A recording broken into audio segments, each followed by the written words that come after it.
what is the role of money? It's like you did a lot of work and now you want to save up your money so that sometime in the next 10, 20, 30, 40 years you'll be able to afford to live. So you're storing economic energy.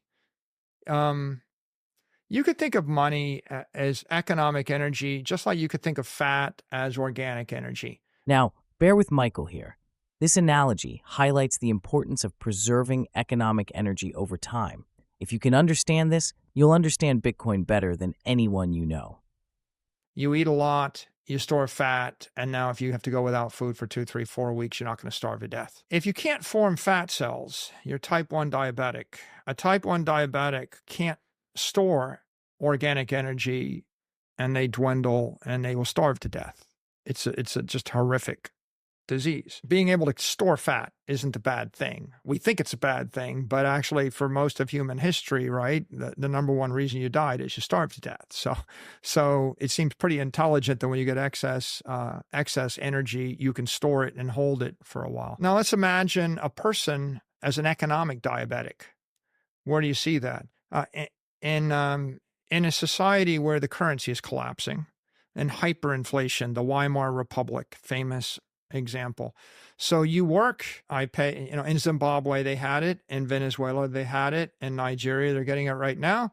You work, I give you $100 and the $100 buys you 4 meals, but then in 3 months, it buys you 1 meal. And then in 12 months, it buys you 1 soda. And in 24 months, it buys you nothing. Okay, so now you've got a problem. You can't store economic energy.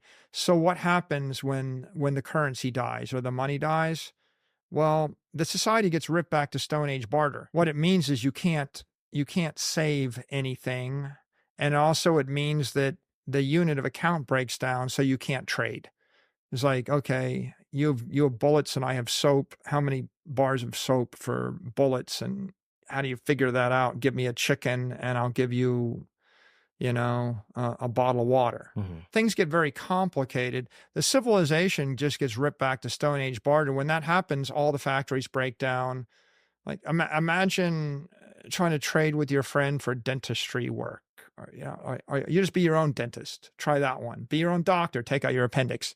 So the money breaks down. The civilization breaks down. That's the danger. The collapse of a currency and the loss of an effective store of economic energy can quickly spiral a society into chaos.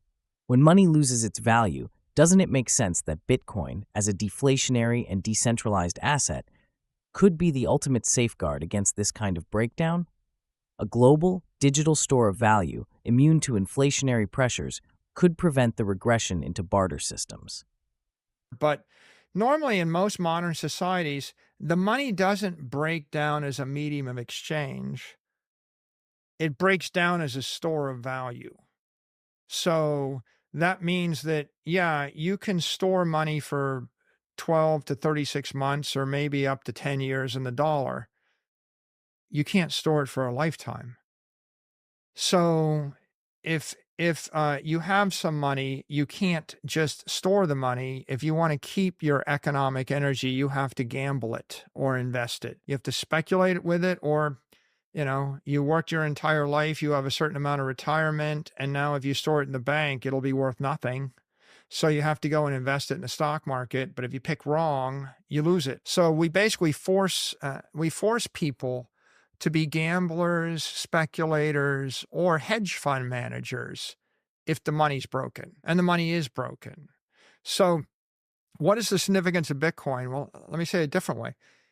You just take your money, take everything you earn, you buy Bitcoin, and you wait, and it goes up 20 to 40% a year forever. Or you take your money and you invest it in a bank account and you get 3% after tax, and everything goes up 10 to 15% a year in price, and you just get poorer and poorer. Or what are you going to do? Buy GameStop at the right time? Are you buy a building, run an Airbnb?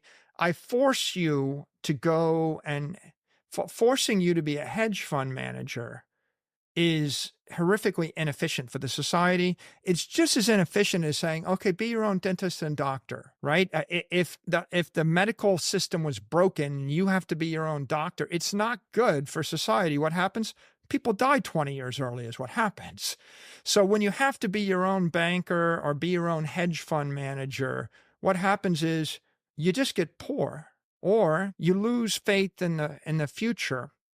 If I told you your money was going to be worthless in 36 months, what would you do with it? This highlights the absurdity of a system that forces people into risky investments just to preserve their savings. Bitcoin stands in stark contrast to this, offering a deflationary, predictable store of value. With Bitcoin, you don't have to gamble to protect your wealth. Instead, you hold an asset that reliably increases in value over time. You would spend it. What if I told you your money's going to be worthless next Monday? You would go out this weekend, make it decadence weekend, and you would just blow it all. You would buy anything. Mhm. Things you don't need, it's like, if it's for sale, I'm just buying it. So Bitcoin actually solves the problem by saying, well, what if you just had a money that the government couldn't debase, the bank couldn't steal, that would last forever? Okay, it profoundly changes incentives because now a corporation, instead of buying back its stock or instead of dividending out its cash flows, would just keep the money. And the money would go up in value 20, 30% a year. So that's what MicroStrategy did. Like, what's our secret, right? We're just holding the money and it's an appreciating asset. Let me try to make one more analogy that might help. It's like you're an athlete, your blood is carrying oxygen. Oxygen is energy. If you're an athlete, you need the oxygen to circulate and you need the blood. So before your race, I show up and I say, well, conventional wisdom is I need to bleed you now. So I take a bunch of your blood and now you run the race. And then next week before the game, I show up and I bleed you again. And what if I just bleed you every week? What if I bleed you every day? Are you as good an athlete? If you're not sure about this, try this experiment. But I think any athlete will tell you, no, the goal is to have as many red blood cells and as much oxygen in your bloodstream when you compete, not to bleed the blood out of your system. If you had a currency that held its value over time, imagine how different corporate behavior would be. Instead of focusing on short-term gains or stock buybacks, companies would be incentivized to hold value and invest in the future. Isn't this exactly what Bitcoin enables? An environment where money works for you rather than being debased by inflationary forces? So when the government is telling you you should use a currency, the currency is the blood of your corporation or your family or your civilization.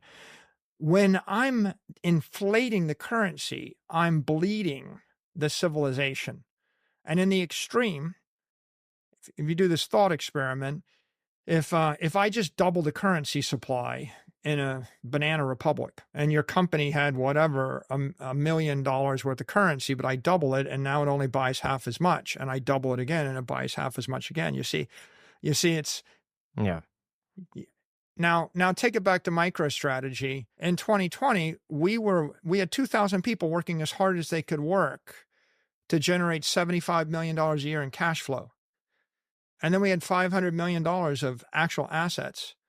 And then the government was increasing the currency supply by 20% a year. At 15% a year, if they increase the currency supply at 15% a year, then you're losing $75 million of capital value of wealth every year for the 75 million you're winning. So at the 15% inflation rate of the money supply, 2,000 people are working as hard as they can, doing 100,000 things right for an entire year to stand still. And if I crank the inflation rate up to 30%, I tilt the playing field such that you're running as hard as you can and you're falling backwards. So another way to say it is everything you do is worthless.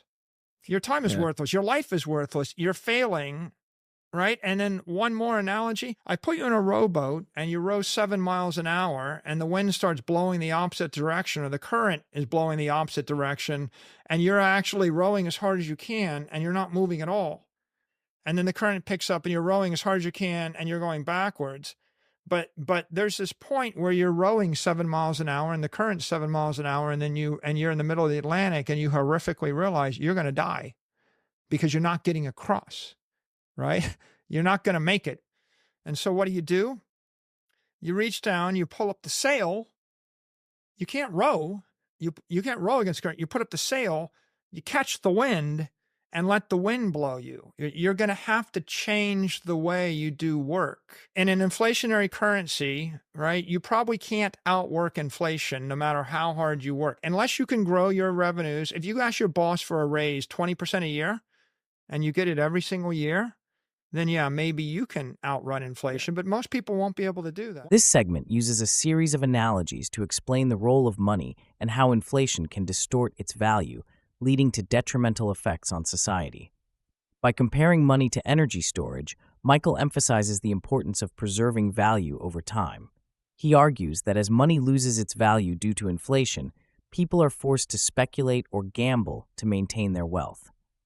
Bitcoin is positioned as a solution to this problem, acting as a reliable, appreciating store of value immune to inflationary pressures. Michael contrasts this with the dangers of an inflationary currency, which erodes wealth and forces people to work harder to stand still. The analogy of economic diabetes further illustrates how hyperinflation and a collapsing currency can lead to a breakdown of society, where bartering replaces currency and basic systems like healthcare fall apart. This ties back to the idea that money should serve as a stable store of value, allowing people to store their economic energy over time without resorting to risky investments.